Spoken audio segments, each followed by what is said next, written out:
වන්ද තේරෙනවද? බෑ හැමදාම ඕකනේ මං කියන්නේ. මෙච්චරාල හා කිව්වද කියහන්කෝ. අනේ බොමනාද බං ආදරය ගැන දන්නේ. ඵලයන්. අපි ඕක දන්නේ නැහැ බං. උඹ කරන් ඵලයන් මං ගිහින්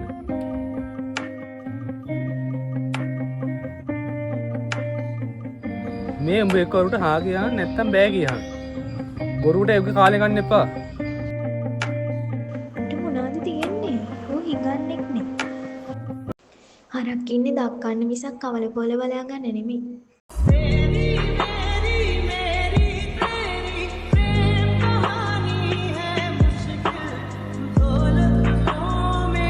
වතුරක් දියන්. කුස්සියට වරේ. जब